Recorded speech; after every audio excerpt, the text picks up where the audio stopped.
Bismillahirrahmanirrahim. Assalamu alaikum to everyone. Welcome to online class of Business Finance. Today we are conducting a 17th lecture. I am your instructor Sayyida Ruzna. Class in previous lecture, we started our topic time value of money, where we discussed about the concept of time value of money. We also talked about the present value. We also talked about the future value. We also solved some illustrations for present value and for future value as well. We have seen that we can calculate present value as well as future value with the help of a interest vector table.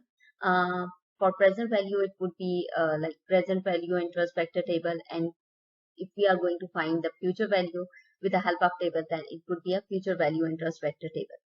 In today's lecture, we continuing the topic time value of money with the new subtopics of annuity, types of annuity, future value ordinary annuity, then future value for annuity due, then present value for ordinary annuity, and then present value for annuity due. Annuity क्या होती है? An annuity represents a series of equal payments or receipts occurring over a specified number of equidistant time periods. ऐसी cash flow की payments या receipts जहां पे आपको equal payment at equal time interval के ऊपर आप पे कर रहे हो या रिसीव कर रहे हो, उसको हम एन्युटी कहते हैं. फॉर एग्जांपल, आप जब लोन की पेमेंट करते हो, लोन जो इंस्टॉलमेंट्स में पे बैक कर रहे होते हो, या आप इंश्योरेंस की प्रीमियम्स पे कर रहे हो, या आप कोई इसके अलावा फॉर डेली लाइफ के अंदर आप रेंट पे कर रहे हो, तो विद द कंडीशन कि equal payment at equal time interval के ऊपर, कि आपकी एन्युटी की जो कंडीशन है वो वायलेट ना हो, इक्वल अमाउंट हो एट इक्वल टाइम इंटरवल. जहां पे आपकी अमाउंट जो है वो चेंज हो जाएगी, तो वो वहां पे एन्युटी ब्रेक हो जाएगी. आप उस टाइम पीरियड के लिए एन्युटी को कंसिडर नहीं कर सकते, और या उसको कैलकुलेशन जो है वो एन्युटी के फार्मूला से नहीं कर सकते. एन्युटी की यही कंडीशंस हैं कि equal payment at equal time interval. अब एन्युटी के फर्दर टू टाइप्स हैं. First one is ordinary annuity, जिसको हम ये कह सकते हैं कि जब आपका टाइम पीरियड एंड हो जाए, जब आप कोई सर्विसेज अवेल कर लेते हैं. फॉर एग्जांपल, आप पूरे मंथ की सर्विसेज अवेल करके eight the end of month आप पेमेंट उसकी करें, तो उस तरह की टाइम सीरीज जहां पे टाइम पीरियड के एंड पे आप पेमेंट करते हो, तो उसको हम ऑर्डिनरी एन्युटी कहते हैं. पेमेंट और receipts occur at the end of each period. अगर आप लोन की जो इंस्टॉलमेंट्स हैं वो टाइम पीरियड के एंड पे कर रहे हैं, ईयर एंड पे कर रहे हैं, मंथ एंड या क्वार्टर एंड पे कर रहे हैं, तो it would be an example of ordinary annuity. Annuity due क्या होता है? जब पेमेंट्स और रिसीट्स जो हैं वो आप beginning of the each period करें.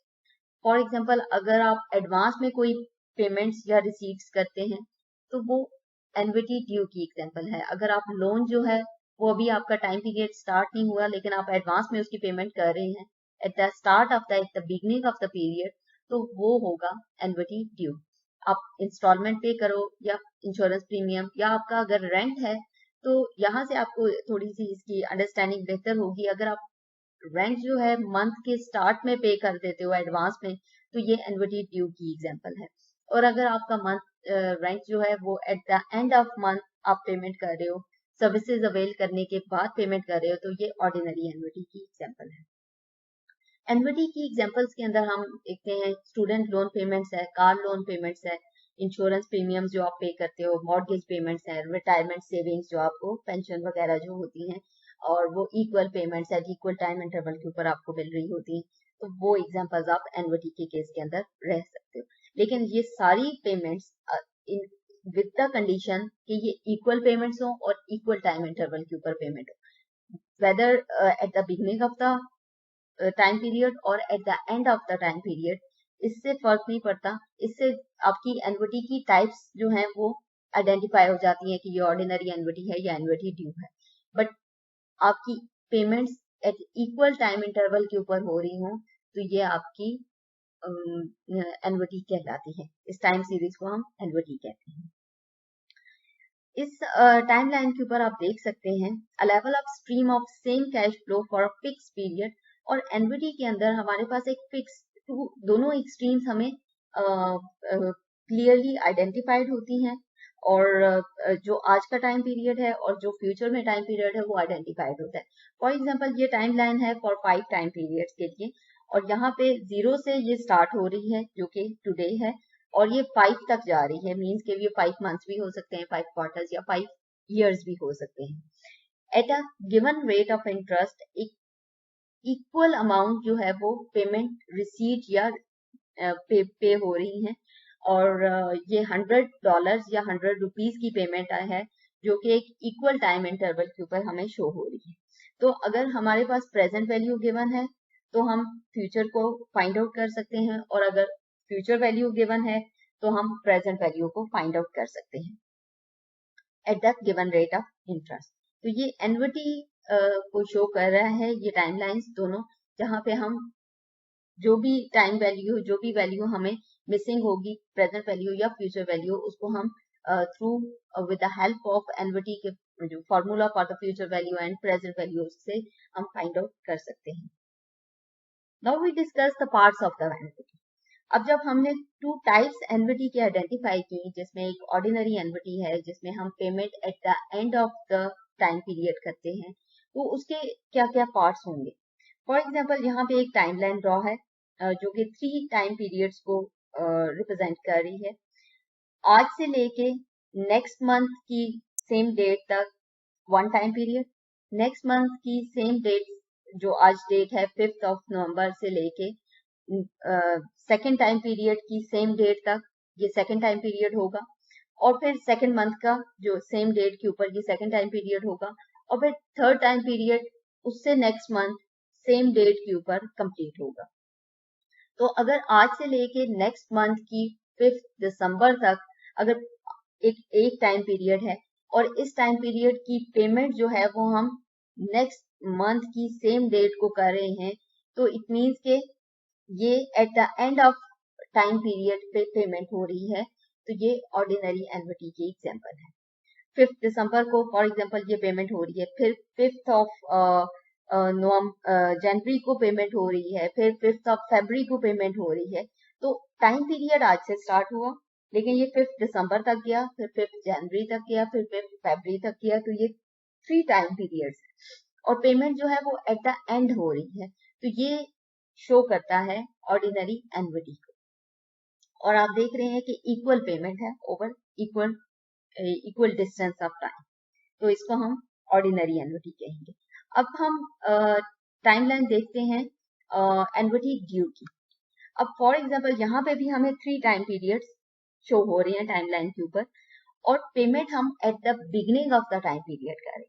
फॉर एग्जांपल आज 5 नवंबर है, नेक्स्ट 5 दिसंबर होगा, लेकिन इस पूरे टाइम पीरियड, ये जो फर्स्ट टाइम पीरियड है, इसकी पेमेंट आज हो रही है, सर्विसेज हम बाद में अवेल करेंगे। अब जो सेकंड टाइम पीरियड है जो कि 5th जनवरी तक जा रहा है, और फिर उस टाइम पीरियड की पेमेंट 5th दिसंबर को हो रही है यहाँ पे, और जो थर्ड टाइम पीरियड है जो कि 5th ऑफ फरवरी 2022 तक जा रहा है, और उसकी पेमेंट 5th ऑफ जनवरी को हो रही है, जो कि ये थर्ड टाइम पीरियड। तो इस तरह जब पेमेंट एडवांस में होगी या start of the time period होगी, तो इसको हम एन्युटी ड्यू कहेंगे।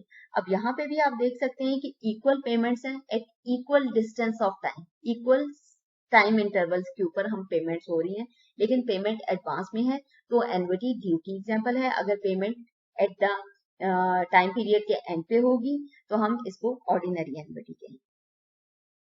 अब इस टाइमलाइन के ऊपर हम देखें तो हमें जो वैल्यू दोनों एक्सट्रीम्स, टाइम पीरियड की दोनों एक्सट्रीम्स नजर आ रही हैं, आज की वैल्यू भी नजर आ रही है, और फ्यूचर की जो टाइम लाइन जहाँ पे एंड हो रही है वो भी आइडेंटिफाइड है। हमें पता है कि 5 पेमेंट्स हैं और 5 टाइम इंटरवल्स के ऊपर। और अगर हमें दोनों एक्सट्रीम्स में से कोई प्रेजेंट वैल्यू मिसिंग होगी तो हम उसको कैसे फाइंड आउट करेंगे एन्युटी से, और अगर फ्यूचर वैल्यू मिसिंग होगी तो हम उसको कैसे फाइंड आउट करेंगे।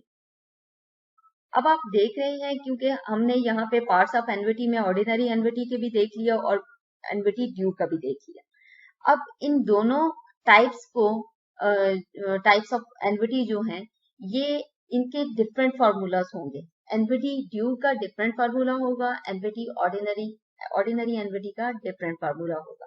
लेकिन लाइकवाइज हमारे पास प्रेजेंट वैल्यू फाइंड आउट करने के लिए भी डिफरेंट फार्मूला है और फ्यूचर वैल्यू फाइंड आउट करने के लिए भी डिफरेंट फार्मूला है।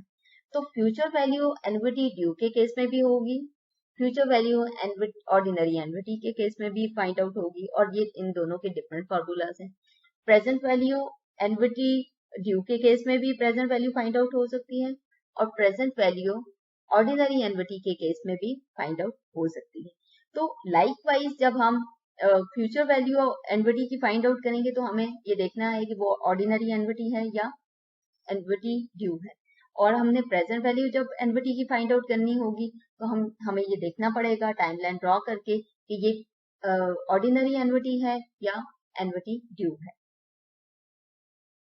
Future value of ordinary एनविटी can be viewed as occurring at the end of last cash flow period, whereas future value of an annuity due can be viewed as occurring at the beginning of the last cash flow period.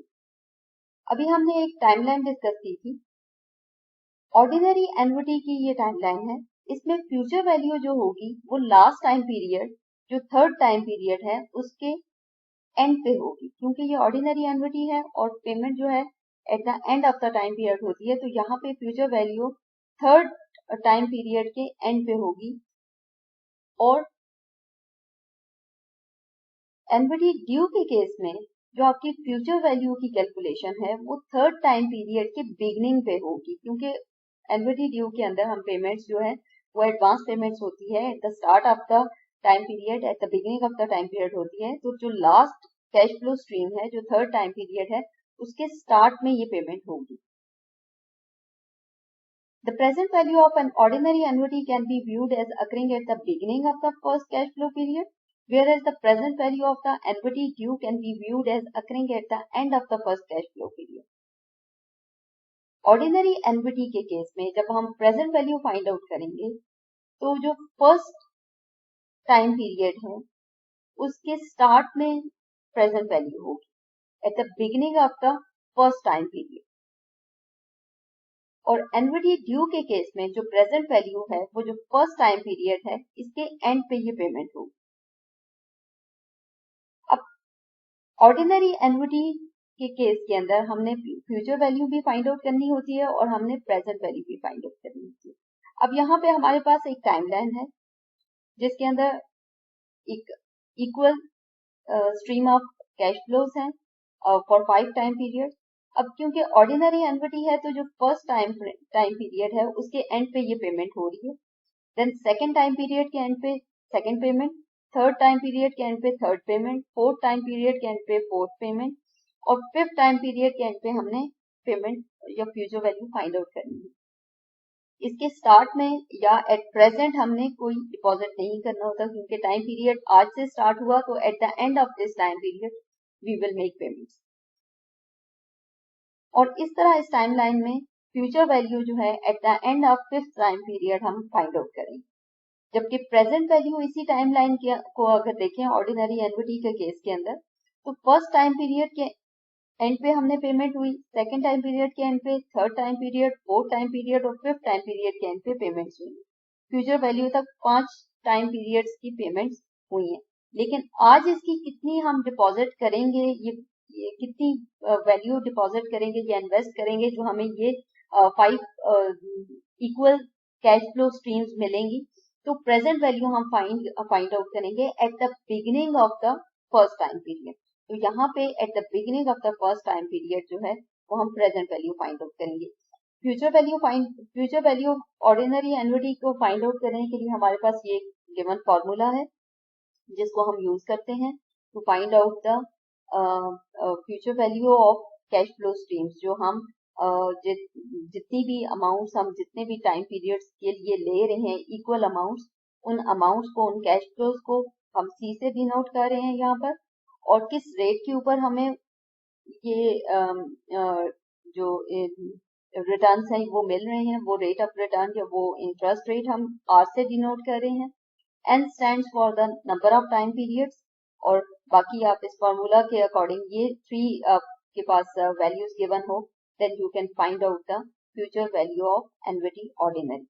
जबकि present value of annuity ordinary के लिए भी हमारे पास ये formula given है, जो कि reversal है future value of ordinary annuity का। और इस केस के अंदर हमारे पास प्रेजेंट फ्यूचर वैल्यू जो स्ट्रीम ऑफ कैश फ्लोज हैं वो सारी गिवन होते हैं, और हमने आर की वैल्यू गिवन है, number of time periods given है, and we can find out the present value of annuity ordinary. इन्हीं फॉर्मूलाज को यहाँ पे सेपरेटली मैंने राइट डाउन किया है for your convenience. We can write these formulas algebraically with the future value of annuity ordinary defined as the future compound value of an annuity. C is the periodic cash flow, receipt or payment. That cash flow, cash inflow भी हो सकते हैं, cash outflow भी हो सकते हैं. N is the length of the annuity, कितने time periods हैं, N वो depict कर रहे हैं in the formula. Or I is the rate of interest. As you can see that the future value of annuity is simply equal to the periodic receipts times the sum of the future value interest factor at I% for time period 0 to n minus 1. Luckily, we have the two shorthands way of stating this mathematically. और same formula को हम manually भी solve कर सकते हैं, जैसा कि हमारे पास वैल्यूज गिवन हो, we can find out the value of the future value annuity ordinary with the help of this formula and with the help of the values given. But इतनी सब कैलकुलेशंस के अलावा हम जो future value of ordinary annuity है इसको with the help of the future value interest factor table से भी हम इसको फाइंड आउट कर सकते हैं।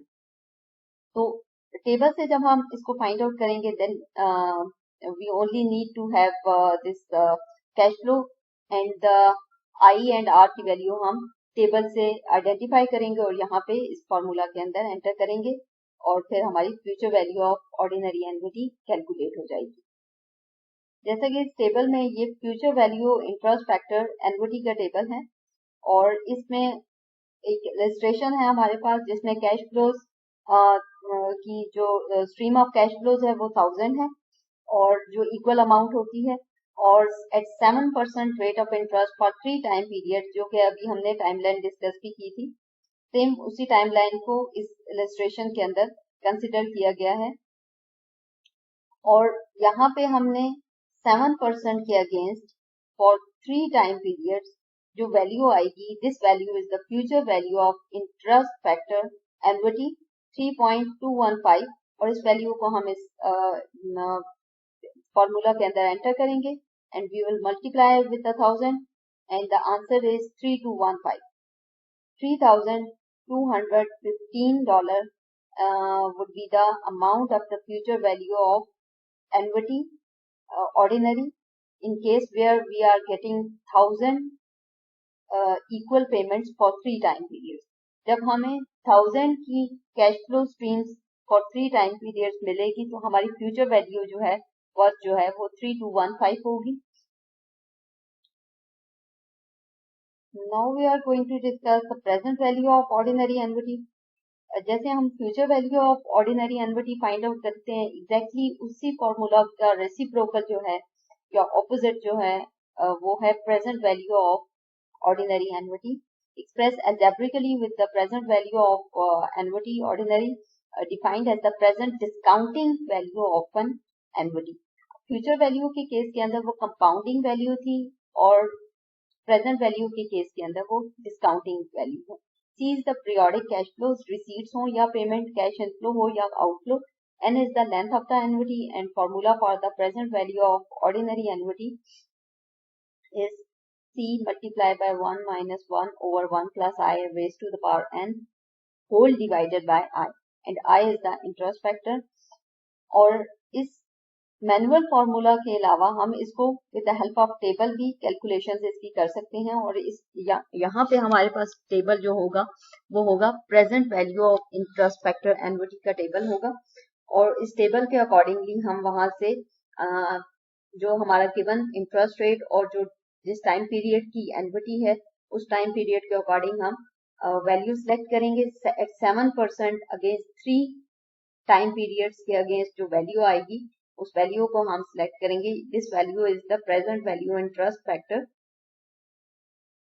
2.624 और इस वैल्यू को हम अपनी इलस्ट्रेशन के लिए यूज कर सकते हैं for 3 time periods 1000 multiply by 2.624 and the answer is 2624 which means that अगर हम $2624 जो है वो इन्वेस्ट करें and we will get the 1000 for 3 time periods $1000 for 3 time periods के लिए हमें रिटर्न उसका इक्वल अमाउंट ऑफ रिटर्न जो है वो मिलेगा 2624 की इन्वेस्टमेंट के ऊपर हमें एट द रेट ऑफ 7% हमें 1000 का return for 3 consecutive and equal time periods equal time intervals के ऊपर हमें मिलेगा सो इस तरह हम फ्यूचर वैल्यू ऑर्डिनरी एन्युटी और प्रेजेंट वैल्यू ऑर्डिनरी एन्युटी की कैलकुलेशंस करते हैं मैनुअली भी कर सकते हैं और इसको with the help of the interest factor table से भी कर सकते हैं In next lecture, we will continue the topic annuity with the type of annuity due. We will calculate the future value of annuity due and the present value for annuity due. Any questions and queries regarding this lecture are most welcome. Thank you.